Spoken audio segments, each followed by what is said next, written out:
When I was in college, I think this was around the summer of 1991 or so, I taught third grade boys Sunday school. And third grade boys aren't too hard to impress sometimes. One thing that happened while I was teaching them, I took them to church camp that summer. And while we were there, I was with them. It was during free time, and I was just out with, my third grade boys. And a girl that went to school with me walked by. Apparently she was a counselor for some girls from her church. And this girl was, one of the best looking girls in the school. She was one of the cheerleaders. I'd tutored her a couple of times in chemistry, I believe. I could say she was one of the best looking girls. My wife had already transferred to the other school by that time.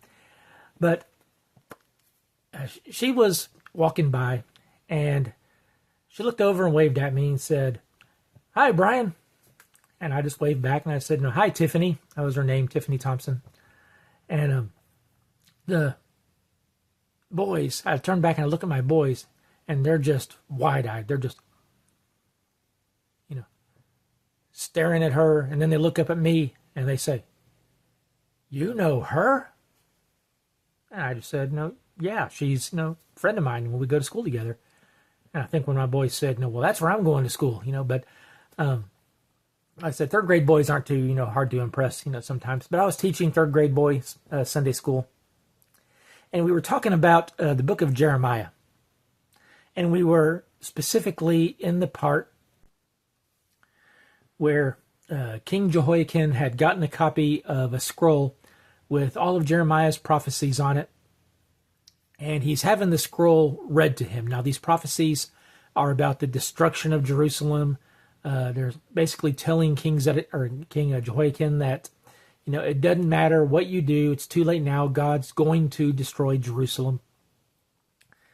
And as Jehoiakim is listening to this, whenever the reader would come to the end of a section, King Jehoiakim would go over, and it says he took out a small knife and he cut off that part and he threw it into the fire.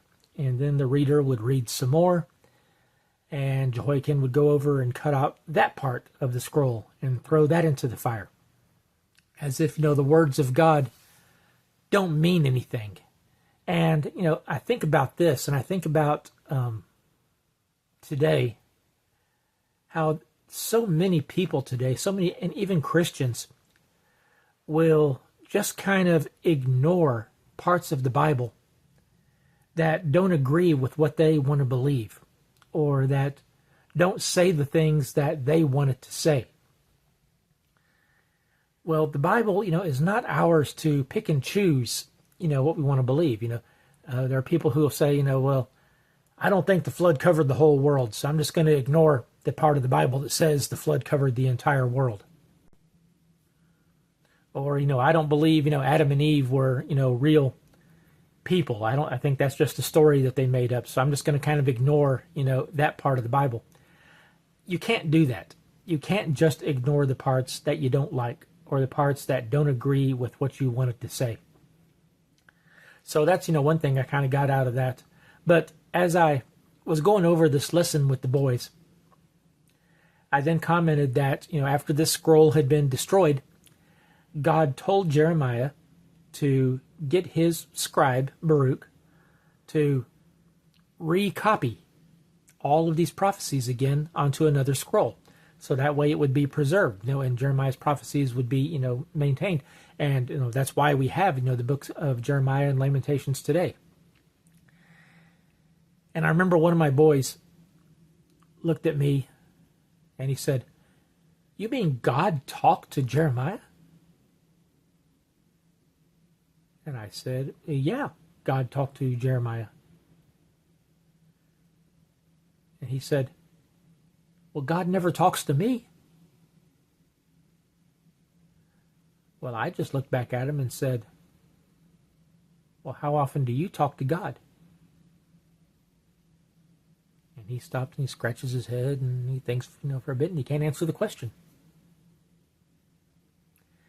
And that is the problem. There are many times when we feel like, God is not talking to us. There's many times we feel like that we're out of communication with God.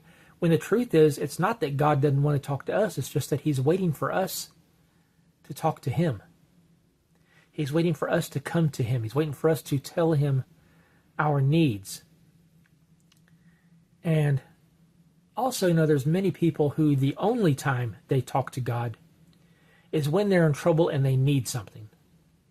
Now, let me just ask, if you had a friend, or at least someone who thought he was your friend, and the only time you ever heard from him is when he needed to borrow something from you, or when he needed money from you, or anything like that. The only time you hear from him is when he needs something from you.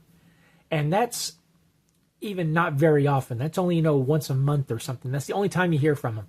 Would you really consider that person to be a friend? But see, that's the way we treat God a lot of times. We don't talk to God unless we need something. And then once God answers our prayer, then we just kind of ignore him until the next time we need something. And that's not the way it should be. We need to be talking to God every day. We need to be talking to God several times a day, every day. If for nothing else, just to thank him for the good things that he has done. Because the Bible says that all good things come from above. We live in a broken world where things going wrong, things going bad is normal. That's the way the world works. And anytime something good happens, that's God intervening and allowing something good to happen to you. So next time you pray, don't just make it a bunch of God, I needs. Throw in quite a few thank yous there as well. Throw in quite a few I praise you Gods there as well. And then maybe God will be more likely to talk to you as well.